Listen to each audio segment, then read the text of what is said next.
건 여러분들이 직접 해주시고 여기 여기 줄거리 한번 보고요. 내 뒤에 내용 정리된 거 잠깐만 또 보죠. 이전 줄거리. 숙종대왕 시절 여러분들 교과서에 안 실려 있는 부분이 아닐 수도 있습니다. 숙종대왕 시절 서울 다락골에 살던 자 배경이 조선이에요. 보통 고전설은 중국이 배경인 게 되게 많습니다. 숙종대왕 시절 서울 다락골에 살던 이춘풍은 장안의 큰 부자였으나 방탕한 생활로 가산을 모두 탕진한다. 자, 이춘풍이라는 인물 캐릭터는 어, 낭비벽이 심하고 술과 여자로 문제를 많이 일으켰던 사람입니다.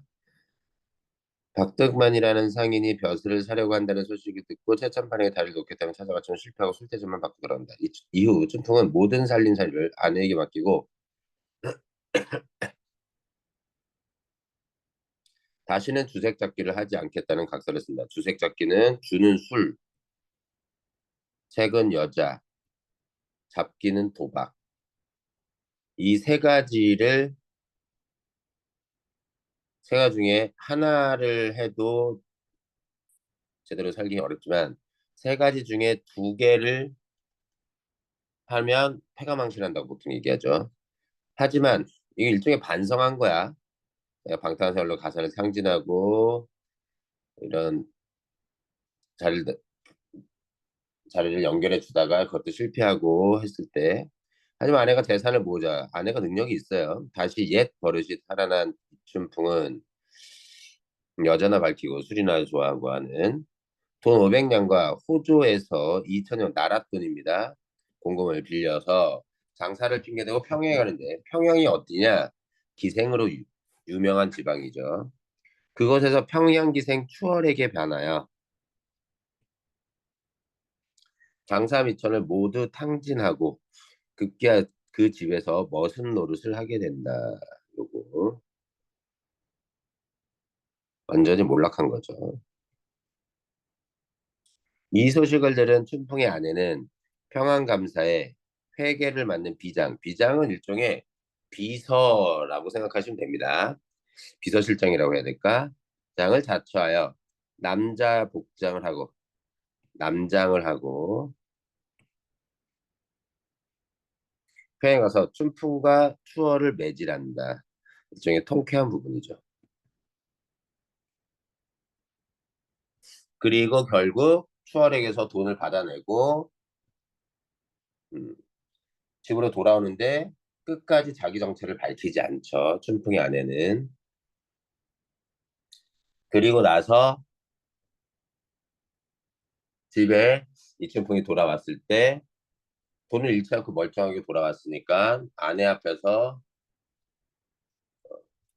마치 아무 일도 없었던 것처럼 어, 자랑하고 뽐내다가 그것을 약간 괘씸하게 여긴 아내가 남편에게 음식 저녁 대접을 하려고 하라고 할 때 밖에 나서 다시 원래 회계 비장, 평안감사의 비장의 모습에 복장을 하고 남장을 하고 다시 나타나서 춘풍을 골탕 먹이는 그리고 결국 이춘풍도 그 비장이 아내였다는 사실을 결국 알게 되는 내용입니다. 자, 여기 한번 보죠. 줄거리. 숙종 때 서울에 살던 이춘풍은 본래 어, 거부, 부잣집의 아들로 호감을 누리다 부모가 사를 떠나서 주색잡기에 빠져 가사는 상진, 도덕적으로 문란한 사람입니다. 그 부인 김 씨가 온갖 일을 하여 5년 만에 수천금을 다시 모아 능력이 좋아.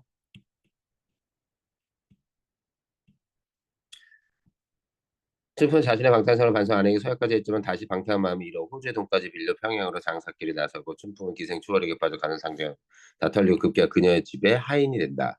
부인 김씨의 소식 듣고 마침 이웃집 참판이 평안감사로 부임하게 되자 그 부인에게 평양감사 부인에게 부탁하여 비장벼슬을 얻는다. 남장을 하고 평양으로 올라간 김 씨는 회계 비장을 맡아 교묘한 꾀로 많은 돈을 벌어 감사의 신임을 얻고 수월을 잡아들여 엄하게 문책한 뒤 이춘풍에게 돈을 돌려주도록 한다. 춘풍은 그것도 모르고 의기양양하게 집에 돌아와 아내 앞에서 거드름을 피우고 이를 괘씸히 여긴 김 씨는 아내는 회계 비장의 복장으로 갈아입고 춘풍을 불러 그를 크게 꾸짖는다. 비장이 자신의 아내라는 것을 뒤늦게 알게 되고 춘풍은 부끄러워하면서 지난 일을 뉘우친다라는 전체적인 줄거리 내용이에요. 자, 인물 유형 잠깐만 보죠. 이춘풍은 부모가 물려준 돈은 물론 아내가 바느질을 하여 번 돈까지 모두 술과 여자로 노름 주색 잡기로 날려버린다. 그것도 모자라 호주에 돈을 빌린 많은 돈을 기생과 어울리며 또 다뤄 써버리고 그래서 양반이 지켜야 할 도리나 윤리의식이라고는 없는 자, 위선과 허세로 가득 찬 모습으로 부정적 인물을 보여줍니다. 자, 기생 추월은 당대 물질 중심적 가치관을 대표하는 인물. 돈을 위해서는 무슨 일이든지 하는. 자, 춘풍의 아내는 성실하고 모범적인 여인의 전형이지만 소극적이거나 순종적인 게 아니라 적극적이고 적극적인 여성으로 문제를 해결하는 여성이죠. 새로운 시대의 여인상이라고 볼 수 있다. 자, 세태소설은 당대 현실의 모습을 드러내는 소설이라고 합니다. 세태는 풍자는 비판적인 목적을 가진 내용이죠. 양반이 풍자되죠. 자, 판소리 계통의 소설인데 판소리로 현재는 불리지는 않습니다. 근데 판소리를 당대에는 불렸었던 것 같은데 그래서 그 판소리 계통의 특유의 문체가 남아 있죠. 자, 조선이 배경이고 다른 것들은 됐고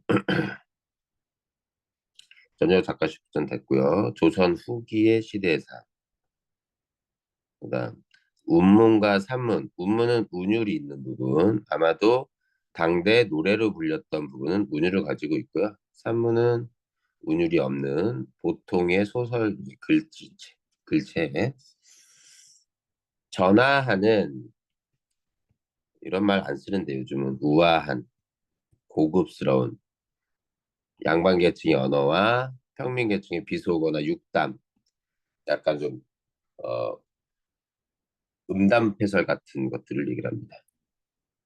몰락한 가정을 일으켜서는 지열은 여성상의 추구, 새로운 인간으로 진취적인 여성상, 그리고 성실한 삶과 사회 정의를 주제로 한다. 왔어. 자, 이 작품은 우리나라를 배경으로 국내를 배경으로 하는 소설이 좀 드물거든요. 음, 알았어. 어,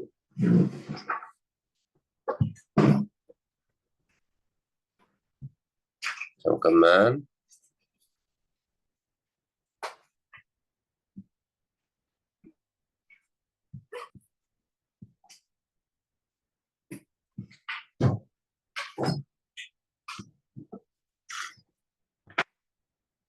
왜 이렇게 돼?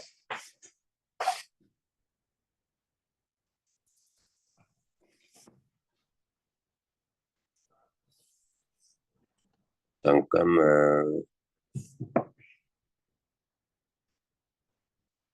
어?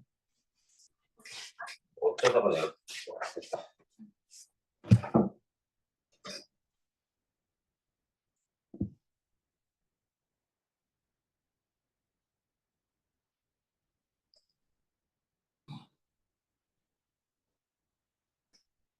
오늘 보내준 걸로 하는 거예요?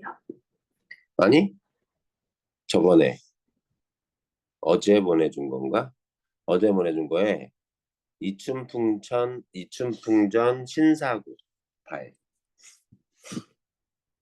줄거리는 다시 읽었고, 오케이. 자, 해제 잠깐 보죠. 작품에 대한 설명. 이 작품은 우리나라를 배경으로 평범한 서민을 주인공으로 하여 양반이긴 하지. 그러니까 이 평범한 서민이라는 건 영웅적 인물은 아니라는 거야. 영웅적 인물은 안 나와요. 영웅적 인물을 다루는 소설이 있나 이번 시험장에?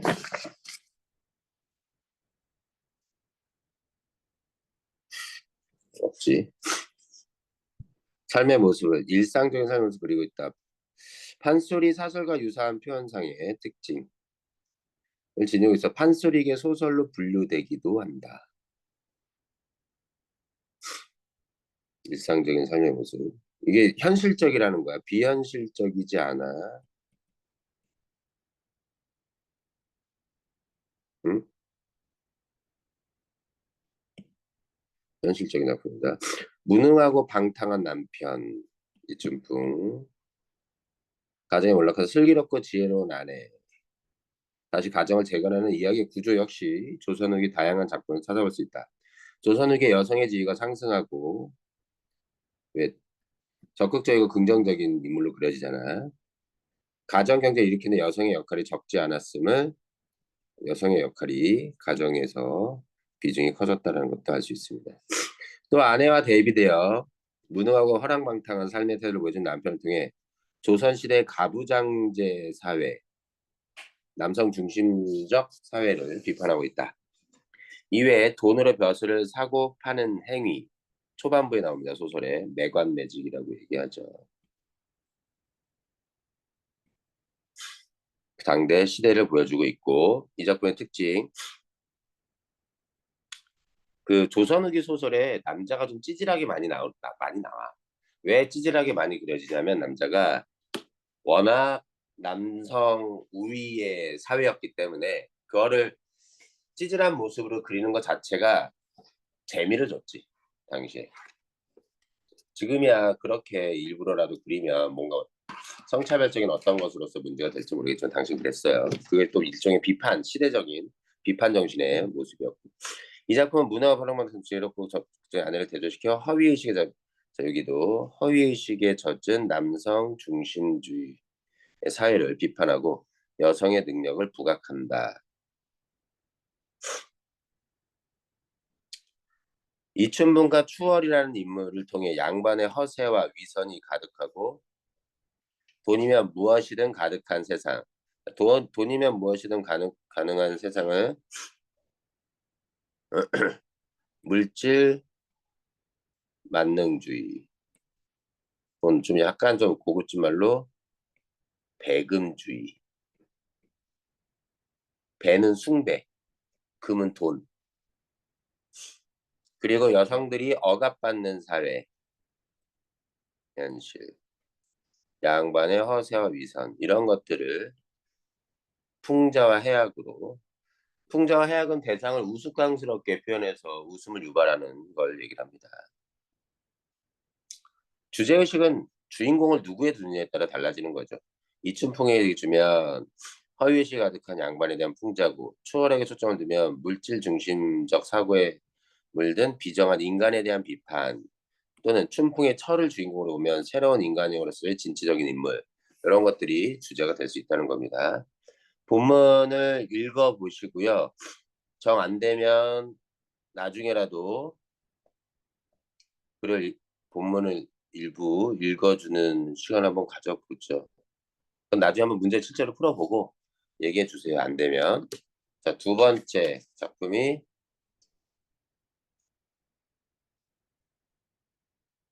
자, 고2 모의고사 그때 보냈었던 건데 이번에 봤던 모의고사 봅시다. 이건 변형 문제를 제가 또 찾아볼게요. 어디서 했었지? 여기 있다. 네, 이슬람 정육점 했었고 이거 하나밖에 못했나? 문제 꼭 풀어주고 어? 응. 어. 이게 올려준 거 있어. 그때 한번 했어. 안 보냈나? 어.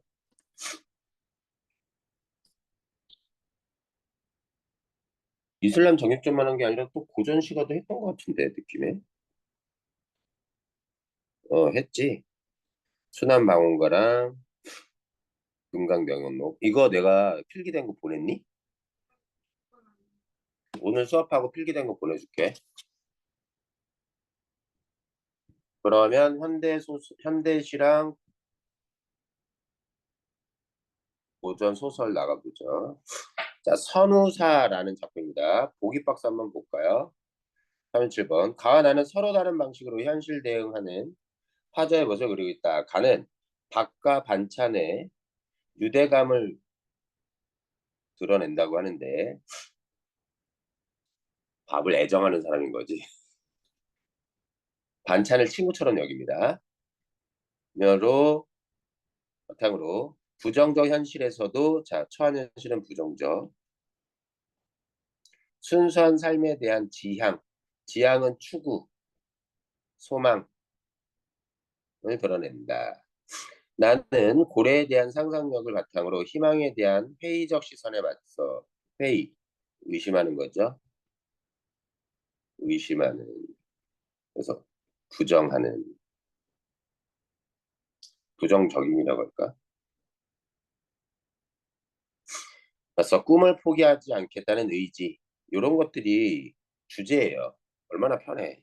설명해주면 가봅시다. 제목의 선우 무슨 뜻이래요? 반찬 선자입니다. 여러분들이 알지 모르겠지만 그리고 선자 들어가는 브랜드가 있지 않나? 우는 친구 반찬 친구에 대한 이야기 뭐 이런 겁니다. 드림이라고 했는데 뭐 어쨌든 뭐 그래도 되고 말 사자요. 이거 사전할 때 이런 사자를 써요. 나는 왜 아는지 모르겠지만 낡은 나조반에 자 작은 밥상에 흰밥도 가자미도 나도 세 명이 나와 앉아서 쓸쓸한 저녁을 만든다. 외로움. 보세요. 현재형 시제. 현재형 시제로 어떤 생생함, 현장감을 드러내요.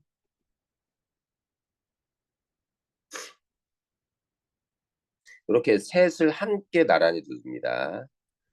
그리고 가자미는 생선이라고 한다면 반찬 이거밖에 없어? 이해됐니? 흰밥과 가자미. 음, 가난하죠. 가난이라고 해도 되고 또는 소박함이라고 얘기해도 되죠. 이런 낡은 밥상, 흰밥과 가자미 이런 것들이 나름 그 혼자 지내는 이런 모습이 그런 삶을 드러냅니다. 흰밥과 가자미와 나는 우리들이라고 얘기합니다. 의인화된 거죠. 흰밥과 가자미를 사람처럼 여기서 우리라고 얘기하고 어, 공동체적 화자로 나옵니다. 그 무슨 이야기라도 다 알 것 같다. 우리들은 서로 믿었고 정답고 그리고 서로 좋구나 영탄. 연대감과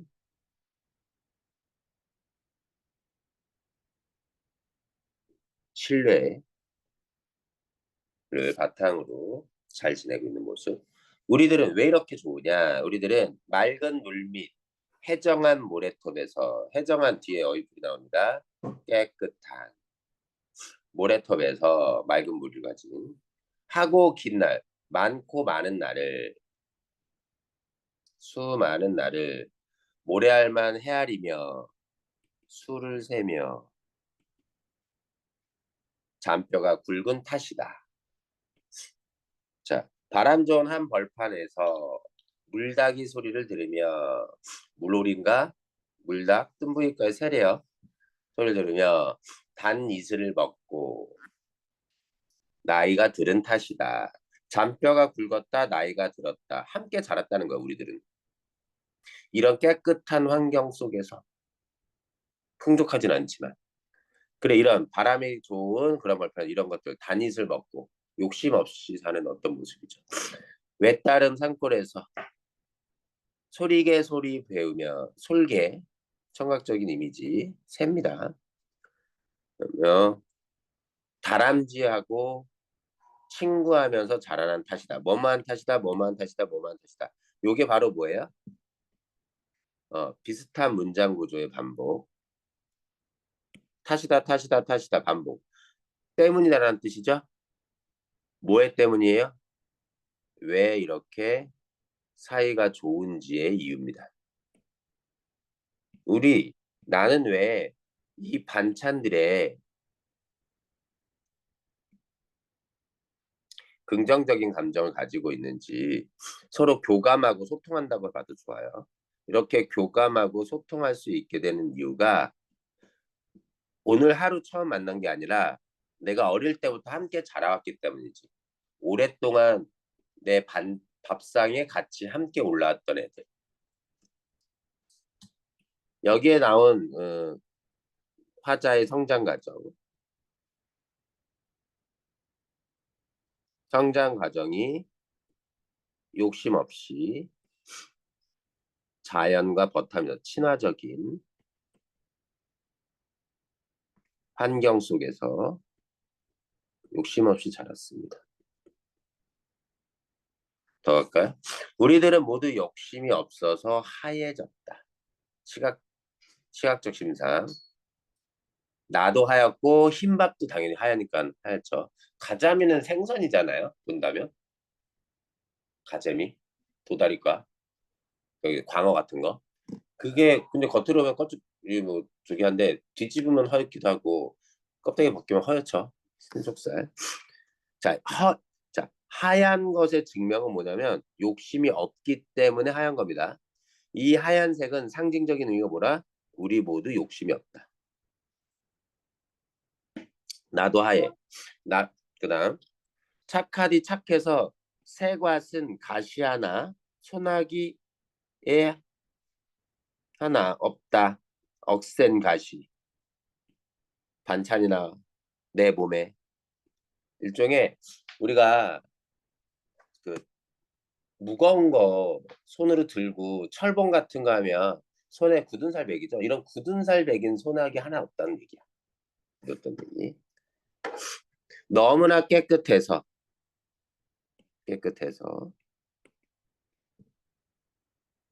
이렇게 파리했다. 어, 안색이 창백하고 건강 상태가 별로 좋지 않은 상태인데 이것도 긍정적으로 묘사됩니다. 이것도 긍정적으로 묘사되죠. 왜? 왜 내가 이렇게 안색이 창백하고 건강 상태가 안 좋아? 너무 깨끗해서. 이게 부정적이야? 깨끗하다는 게? 어, 부정적이지 않아. 그러니 그 결과 얘기하는 거 봐봐. 착해서 아무것도 없죠? 굳은 살 없어요. 억센 가시도 없어요. 욕심이 없어서 하얗죠? 너무 그렇게 깨끗하게 살아와서 이렇게 안색이 창백하죠. 이거 먹어가지고 영양 상태가 좋겠니? 가난한 환경에서 힘들게 사는 모습이지만 현재 자신의 모습을 여기에서 사면인가? 사연에서 보여주는 건 현재 자신의 모습을 긍정적으로 수용합니다. 그 지금의 모습이 하얗고 억센 굳은 살 가시 하나 없고 이렇게 좀 창백한 모습이 긍정적으로 하자는 평가하는 겁니다. 우리들은 가난해도 서럽지 않다. 외로워할 까닭도 없다. 누구 하나 부럽지 않다. 이 말을 한다는 건 가난하고 외롭고 부러움이 들 때도 있지만 하지만 함께 있기 때문에 함께여서 이런 거죠. 긍정적인 평가입니다. 자, 현실은 긍정이에요, 부정이에요? 부정적 현실입니다. 객관적으로 보면 어떤 현실이야? 돈도 많지 않고 나 혼자고 그 누구도 나를 부러워하지 않는 오히려 남을 부러워해야 될 처지이지만 이 부정적 현실을 긍정적으로 평가하는 거죠. 긍정적 수용이라고 했구나. 긍정적으로, 내면적으로 수용하는 모습입니다. 흰밥과 가자면 나는 우리들이 같이 있으면 세상 같은 건 밖에 놔도 좋을 것 같다.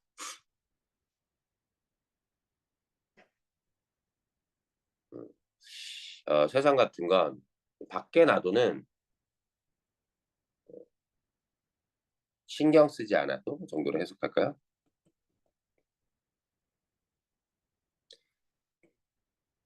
세상으로부터 쫓겨나도 이런. 그래서 어, 얼마나 우울하면 전 밥 먹으려 차린 밥상을 보면서 이런 긍정적인 평가를 하는지 그럴 정도로 힘든 상황일 수도 있죠. 이렇게라도 자기 위안을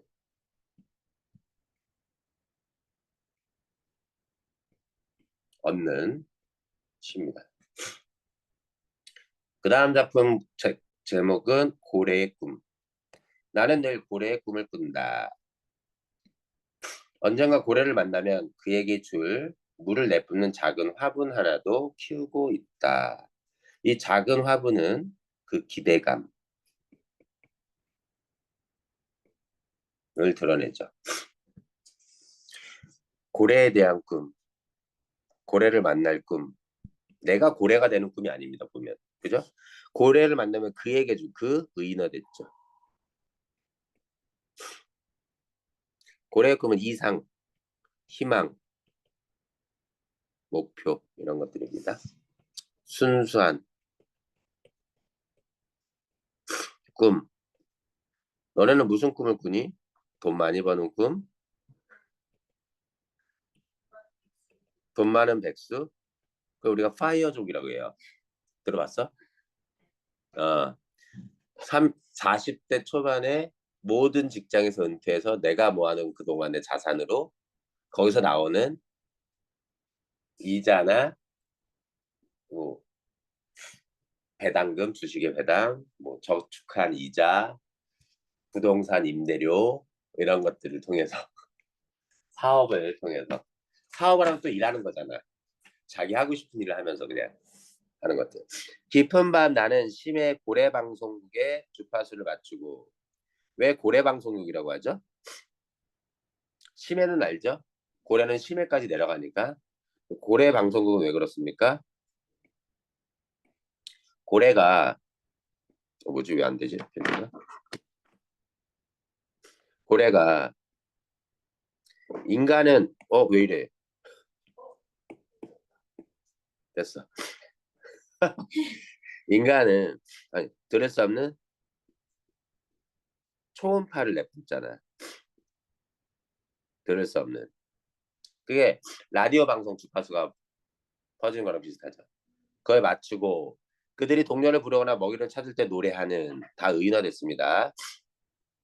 길고 아름다운 허밍에 귀 기울이곤 한다. 맑은 날이면 아득히 망원경 코끝까지 걸어가 수평선 넘어 고래의 항로를 지켜보기도 한다. 이것들이 다 고래에 대한 관심과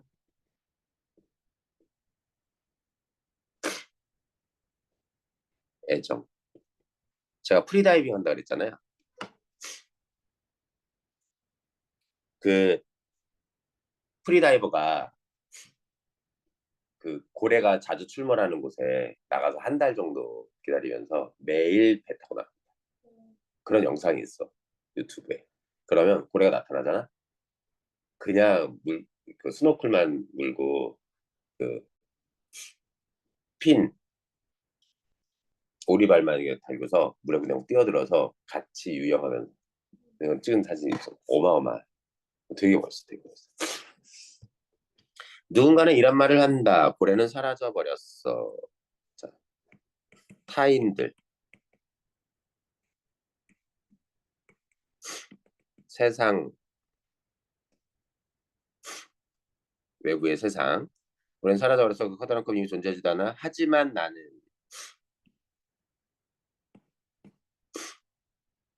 의 부정적 견해. 바다의 목로에 앉아 여전히 고래의 이야기를 듣는다. 목로는 길거리, 길목이라고 할까요? 그들이 다니는 길목. 해마들이 진주의 계곡을 발견했대. 농개 가족이 셋벌지로 이사 나덕은 봐, 화분에서 분수가 벌써 이만큼 자랐는 걸. 물을 내뿜는 화분.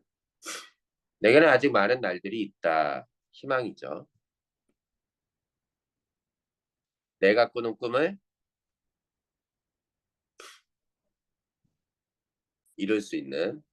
내일은 오마력의 동력을 배에 더 얹어야겠다. 깨진 파도에 유리창을 갈아 끼워야겠다. 저 아래에 물밑으로 흐르는 어뢰의 아이들 손을 잡고 들과 손을 잡고 손살같이 해협을 달려봐야겠다. 이 어뢰의 아이들은 물을 공격하는 무기잖아. 어뢰는 이거는 어, 수중의 생명체들이라고 볼까요? 물고기들. 나는 지금 뭐 하고 있는 것으로 여겨져요? 배에 얹어야 되겠다니까. 배를 타고 고래를 어, 꿈꾸는 거죠. 그렇게 비유하는 겁니다. 오마락의 동력은 세상 사람들의 부정적인 의견에도 오히려 의욕을 더, 오마력의 동력을 배에 더 얹는다는 건 더 강한 소망과 의지를 드러내는 표현이라고 보면 되겠습니다. 은유적이에요. 나 되게 좋아하는 거. 예전에 고래와 관련된 시도 써본 적이 있는데 개인적으로. 누구나 그러하듯 내게도 꿈이 하나 있다. 하얗게 물을 뿜어올리는 화분 하나 등에 얹고 어린 고래로 돌아오는 꿈. 요게 고래의 꿈입니다.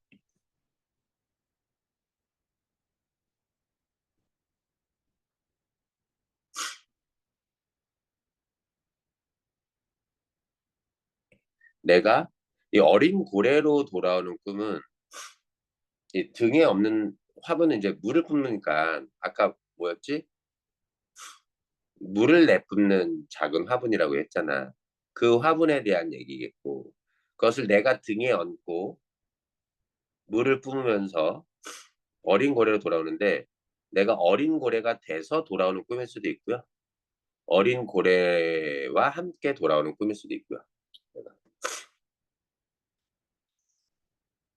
동화적이죠? 네. 너네 이상한 변호사 우영우 봤니? 거기 무슨 아이디어만 떠오르면 고래가 나오잖아. 그런 동화적 상상력을 생각해도 되겠습니다. 잠깐만. 아니, 아니야.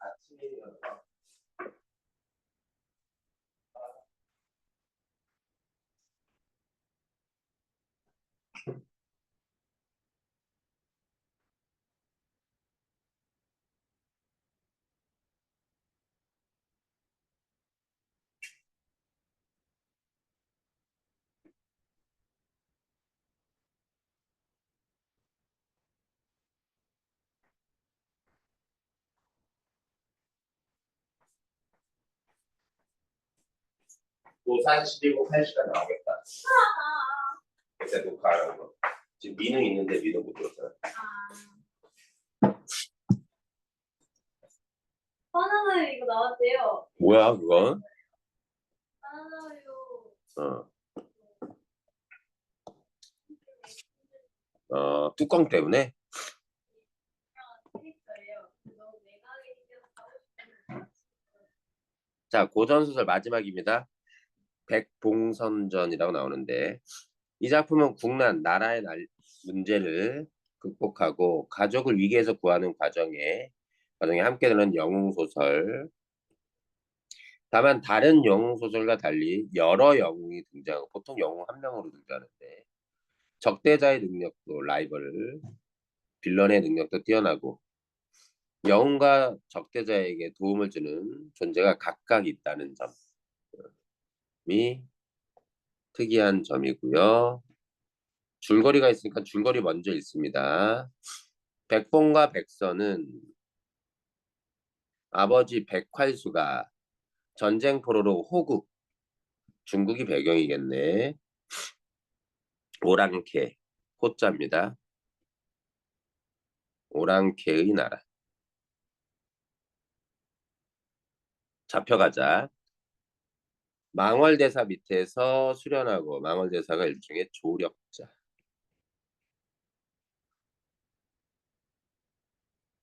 능력이 없는 어린 시절에 당한 시련과 고난입니다. 아버지 잡혀간 거.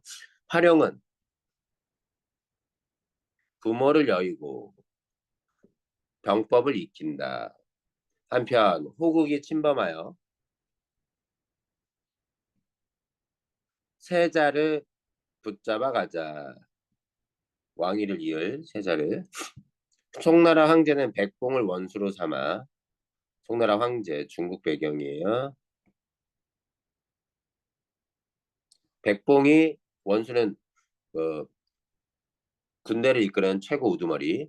백성과 화령과 함께 호국을 상대하게 한다. 호국의 철남은 새 장수와 대결할 때 신장, 귀신장수를 불러 운물을 일으킨다. 뛰어난 능력, 비현실적이죠. 전기적이라고 할까요? 철남도 뛰어난 능력. 얘가 바로 뛰어난 능력을 가진 빌런인가 보네. 인물관계 안 적어도 될 정도로 간단합니다. 제목이 백봉선은 백봉과 백선을 묶어가지고 백봉선이라고 한 것 같아요. 자, 원수가 누구예요? 백봉.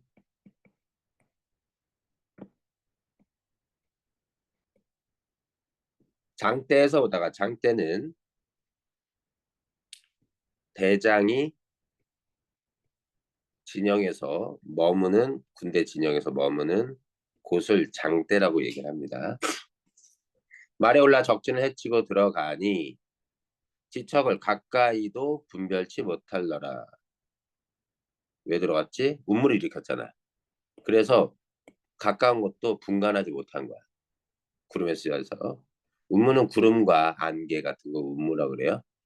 원수가 적진을 외쳐 말하길 백선은 어디 있느냐. 자, 지금 싸우고 있을 때 백선은 답하길 형님은 나를 살려주소서. 그런 겁니다. 위기에 처한 거야. 운무 중에 동생과 신장을 어찌 분별하리요. 분간할 수 없을 정도. 이게 뭐예요? 서술자의 직접적 개입. 이 서술자의 직접적 개입, 편집자적 논평은요. 이춘풍전에도 나옵니다. 칼을 쓰지 못하고 서 있더니 원수 또한 적진에 금사진 80여 접에 쌓였는지라. 원수도 위기야. 적 진영의 금사진은 일종의 군대가 짜여진 뭐 하객진 이런 거 들어봤어? 그런 진영 같은 거라고 생각하시면 돼요. 겹겹이 쌓였어. 어찌 벗어나리요. 이것도 마찬가지. 서짓게 줄여서. 원수가 앙천 하늘을 우러러 탄식하길 우리 형제가 10년을 공부했다 이제와 죽게 되었으니 명천 맑은 하늘은 살펴서서 망월대사를 오게 해 주시옵소서 하고 통곡하더라. 그랬더니 망월대사가 외쳐 말하길 갑자기.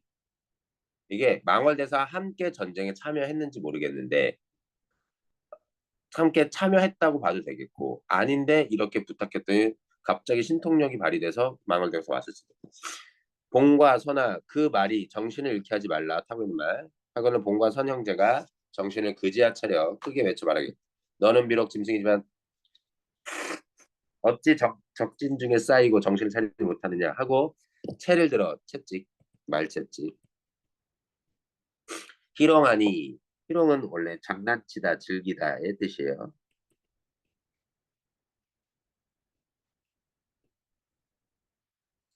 근데 여기서 좀 약간 어울리는 건 아니지만 채찍질한다는 뜻입니다.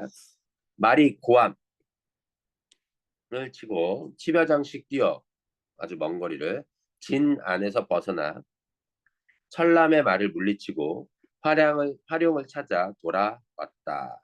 그래서 위기 상황에서 벗어난 겁니다. 여기 망월대사 적절한 도움을 준 인물이죠. 이튿날 본가선이 호통체 말하기 오늘은 네 목을 베리라 하고 달려오는 철람이 본진으로 향하다가 본가선 형제를 쫓아가매 철람이 앙천 하늘을 우러며 통곡하며 말하길 하늘은 살펴주시옵소서 만리타국에와 큰 공을 이루지 못하고 왜? 침범했잖아. 중국 송나라를. 호나라가. 호국, 호국의 장수니까.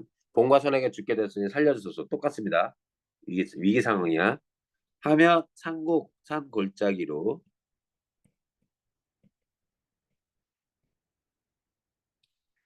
본과 선이 쫓아온 지 몸은 피하고 허인만 보이고는 허인? 헛개비 같은 거라고 할까요? 철남으로 위장한 일종의 인형 같은 존재. 본과선이 생각하기에 적장이 흉계에 빠진 줄 알고 돌아가고자 하니 방펄성 대포로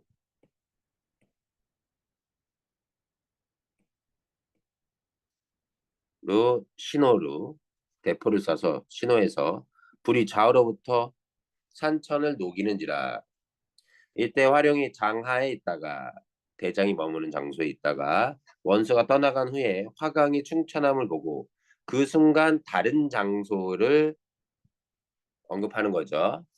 동일한 시간대에 다른 장소 이해되지?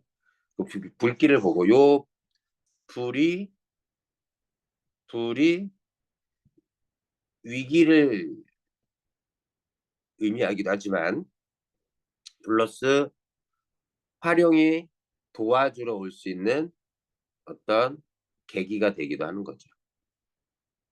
도와주러 올 수 있는 계기. 불길이 치솟지 않았으면 도와주러 못 오겠지.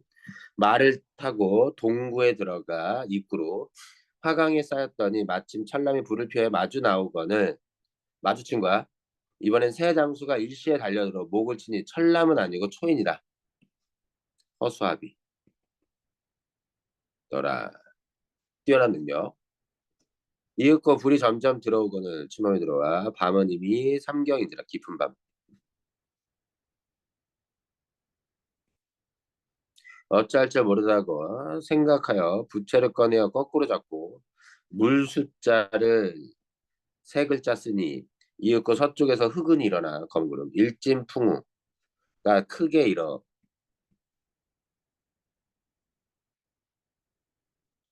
비바람이 크게 일어나 그 불이 꺼지더라. 못 끄고 있다가 비현실적인 능력이죠. 뛰어난 능력이라고 보면 됩니다. 이때 황제가 화강의 숭천함을 보고 앙천탄식 자 불빛이 여기저기 다 공통적으로 불빛이 확 찼을 때 백본과 백선이 이제 위기에 처한 거예요. 동 떨어져 있는 화룡이 불빛을 보고 달려 들어가는 거예요. 이번에 또 다른 장소, 그 현재 시점에 황제가 그 불빛을 보는 거지. 본과 선 형제여, 본과 선 형제여, 저 산 속에 같이 녹으니 누구로 하여금 적병을 쳐 물리치겠는가 걱정하고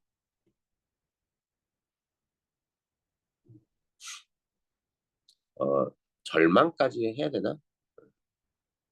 절망하는 거죠. 하고 자결코자 하고는 종석이 여쭈길 본과 선 형제는 그 화를 피할 듯하니 황제께서는 옥체를 안보하소서 안전하게 보존하소서 하고 위로하더라. 황제 옆에 있는 존재. 5경이 되어 시간이 지났어. 3경에서 시간의 흐름이 있습니다. 진중이 요란하며 자 시간대 바뀌었으니까 여기다 잠깐 끊어보죠. 한 장수가 필마장기 혼자 말을 타고 혼자서 들어오고는 송나라 진영 중에 원수가 진중에서 원수가 오는가 하고 반갑게 보니 원수가 아니고 철남이 적 용천검을 들고 호통치며 말하길 적 장수가 눈앞까지 왔습니다. 항공까지. 용천검은 뛰어난 무기 만렙의 아이템입니다. 송나라 황제는 빨리 항복하라 하며 장사 10여 명을 베고 뛰어난 능력 회행하거늘 마구 다닌다. 종석이 죽기로 막으려 하나 어찌 당하려 이것도 서짓게.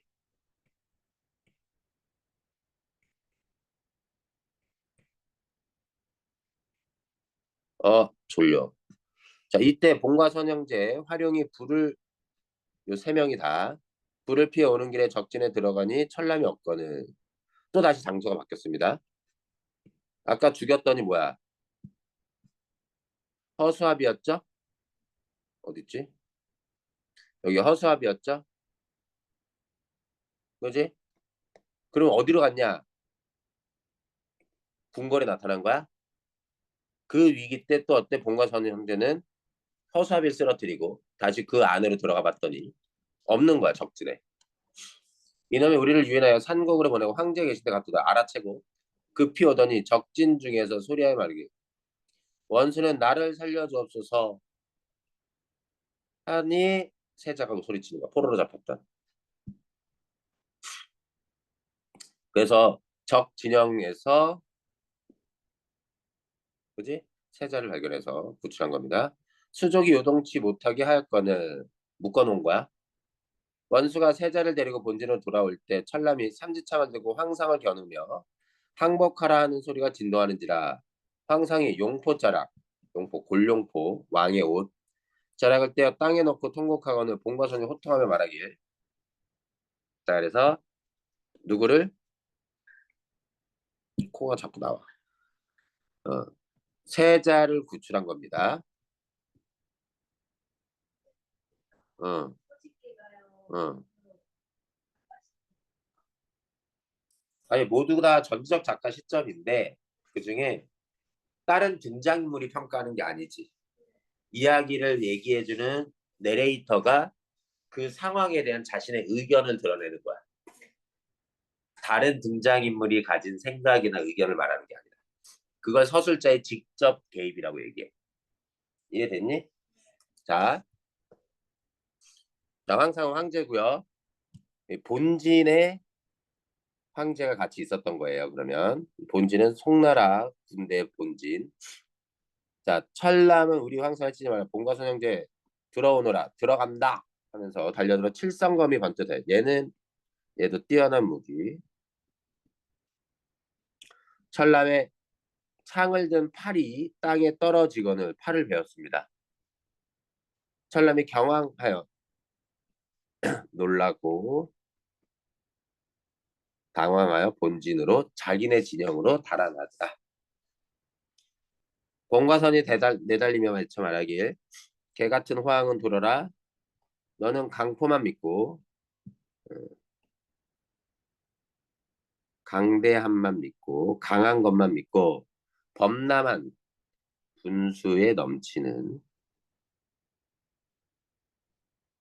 과분한 뜻을 둠에 뭐 송나라를 치려고 하는 뜻. 우리 황제가 진노하셔 나를 보내 네 죄를 물으라 하시기로 왔으니 나의 부친을 모시고 내게 와서 항복해라. 자기 아버지도 아까 포로로 잡혔었잖아. 호국에. 그러지 않으면 너희 나라를 소멸하기까지 빨리 항복하라. 했더니 호왕이 더 분노하여 이를 갈며 달려들어 싸워 10여 합에 이르러 왕이 직접 싸웁니다. 승부를 정하지 못하면 호왕이 감당하지 못할 걸 알고 본진으로 달리고는 후퇴하는 겁니다. 백번 생각하되 적진진에 무슨 흉계를 가지고 유인하는 거죠. 하고 적진에 들어가지 않고 본진으로 돌아오니라. 호왕이 진문을 굳게 닫고 여러 장수들을 불러 말하길 오 부지런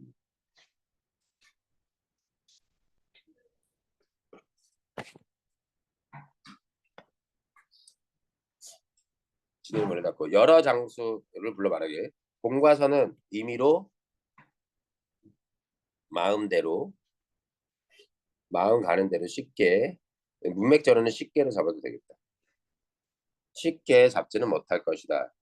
하고 즉시 활수를 잡아내어 진중에 수금하고 호령 호통을 치며 말하길. 활수가 누구였지? 자, 수금은 가둔다는 뜻입니다.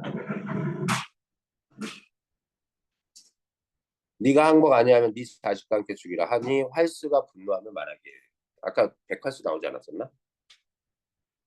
기억 안 나나?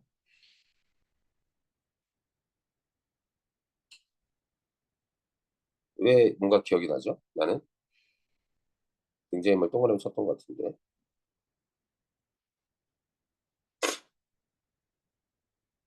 뭐지? 내가 왜 봤다는 느낌이 들지? 확인이 안 되네?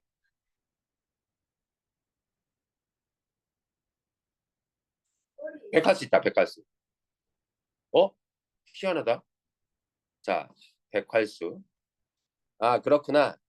활수는 백봉과 백선의 아버지죠.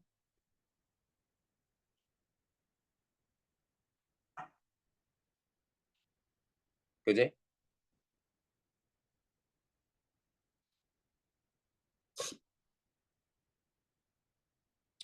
그래서 이미 포로로 잡혔는데 항복을 아니해야 한다는 게 이상한 말이긴 하지.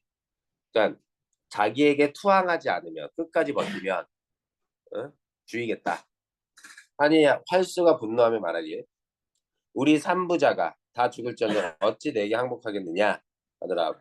봉선 형제 마음에 한 칼로 적진을 소멸하고자 해 한 번에 딱 죽였으면 좋겠는데 진중에 들어가 어찌 옥석을 분별하리요. 옥석 진짜와 가짜를 구별한다는 건데 참과 거짓. 여기서 누굴 죽이고 누굴 살려야 될지 옥석을 분별하며 통곡하더라. 한 칼로 한 방에 죽이고 싶은 능력이 있는데 한 방에 죽일 수 없어서 통곡한다는 얘기입니다.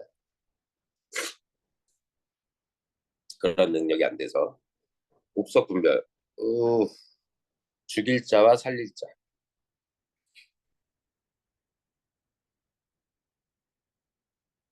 쉽게 말하면 핵폭탄을 던졌다고 쳐봐. 다 죽잖아. 이러다 우리 다 죽어. 알겠지? 그런 거. 그래서 그러지 못하고 있고. 문제 한번 풀어보시고. 야, 도산 12곡 6개만 들어간다 그랬나? 일부만? 저 있어요. 뭐뭐 들어가는지 좀 가르쳐줘. 그러면 그것만 나가게. 아, 진짜. 우리 그때 12개 다 했잖아.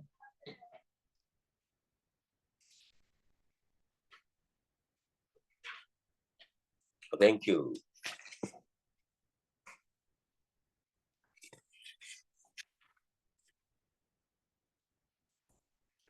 그때 했던 도산 12곡 작품으로 수업을 하죠. 넌 안 들어도 돼. 녹화해주세요. 녹화하고 있어요. 진짜 되고 있나? 잠깐 봐봐. 아, 그때 진짜 너무 화가 나. 됐어. 되고 있어. 어디가? 저요, 옆방이요. 아, 도산 12곡 필기도 보내줘? 네. 자, 여기 12개 다 들어있는데 그 중에 골라서만 나갈게. 외부적인 설명은 다 빼고 학교에서 시험 범위 나간 것만 갑니다. 전반부와 후반부 6곡, 6편씩 나눠가지고 전 6곡, 후 6곡으로 나눠요. 전 6곡은 자연을 읽고 후 6곡은 학이라고 해서 학문 수양의 자세를 주로 읽는 내용입니다. 자, 여기 일단 첫 번째 게 작품에 들어갑니다. 이런들 어떠하며 저런들 어떠리 대꾸. 상관없다는 얘기야. 어떤 달관적 태도라고 할 수 있어. 어떤 것에 구애받지 않는 초연한 자세. 초야의생. 시골의 어리석은 인생. 시골에 사는 어리석은 인생. 자기 자신을 겸손하게 얘기한 겁니다. 인생이 이렇게 산들 어때? 좋다 이거야. 시골에서 소박하지만 이렇게 사는 거. 하물며 시골에 사는 게 어떠냐는 얘기야. 자부하는 거야. 괜찮다. 천석광 자연 친화적인 삶을 이렇게 사자성어로 고쳐지지 않는 병처럼 학교에서 연하고지를 가르쳐줬네. 여기 있네. 가르쳐줬습니다. 이란들 고쳐 무엇하리 병을 고쳐서 혹은 그 병을 바꿔서 무엇하겠느냐 당연히 즐겨야지 서리법. 그다음에 이연도 들어갑니다. 연하 안개와 노을 풍월 바람과 달 때를 집으로 삼고 친구로 삼습니다. 대꾸 풍월을 벗으로 삼는다는 점에서 의인법이라고 할 수도 있어요. 네, 학교에서는 의인법이라고 하진 않았네요. 대신 대유법은 쓰였다고 합니다. 대유법은 부분으로 전체를 의미하는 거. 자연의 소재, 안개, 노을, 바람과 달 이런 일부 소재로 자연 전체를 얘기했다. 태평성대의 병으로 늙어가되 이 중에 바라는 일은 허물이나 없었으면 좋겠다. 병으로 가는 건 저는 순리대로 사는 거라고 했는데 이때 병을 뭘로 아까 1연에 나왔던 천석고항으로 해석할 수도 있겠다.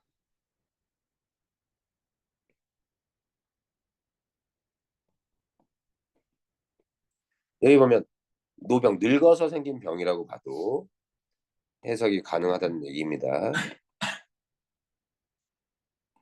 왜?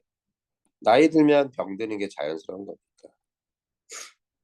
그러면서 마지막 허물이나 없었으면 인격 수양적 도덕적 삶에 대한 추구 이런 거죠. 자, 5연 들어갑니다. 자, 산 앞에 유대 건물이 있고 건물 아래에 물 이로다. 자, 이런 구조의 모습이에요.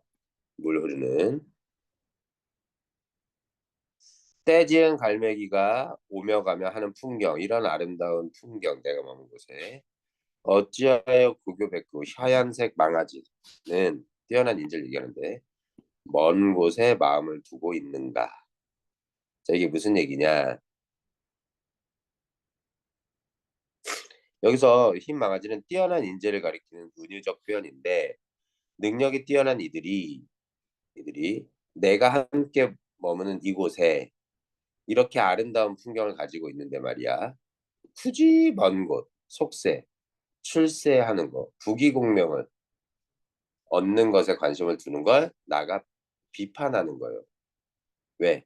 나도 해봐서 아는데 속세 같은 데 가봤자 그렇게 좋지 않다. 라는 경험을 했기 때문에 그런 인재를 뭐라 하는 겁니다. 이때 먼 곳은 내가 있는 곳과 대비되는 장소. 속세를 의미해요. 읽어보시면 되고요. 자, 구수.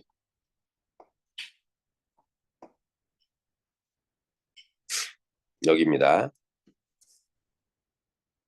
자, 고인도 날 못 보고 옛 성인 공자맹자 죽어서 못 보지.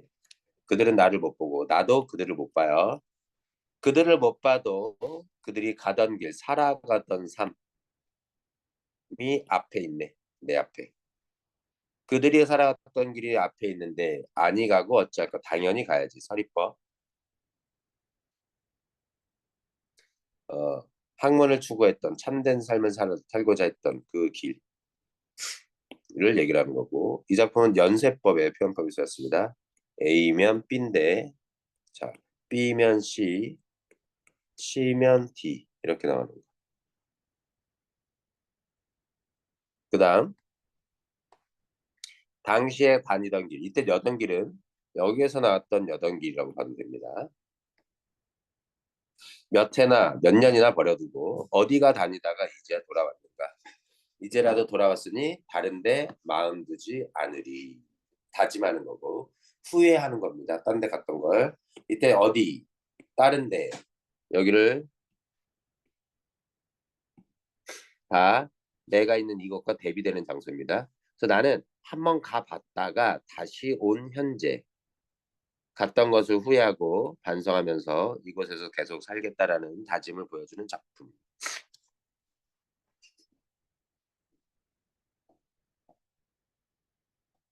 마지막. 산은 어찌하여 만고에 푸르며 오래도록 영원토록 흐르는 물은 어째 밤낮에 그치지 아니하는가. 됐고.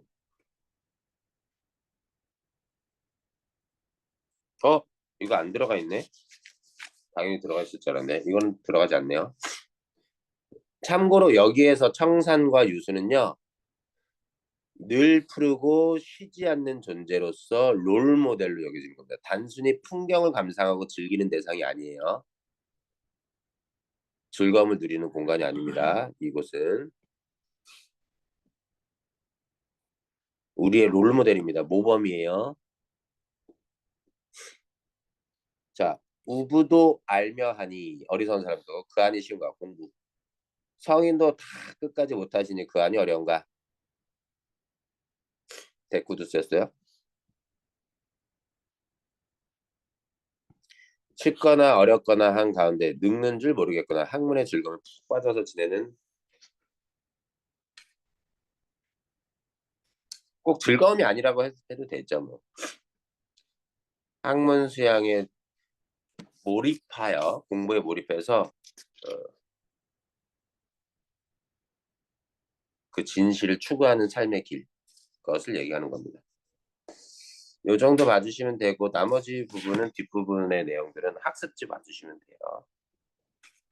오늘 여기까지 하지. 수고했어.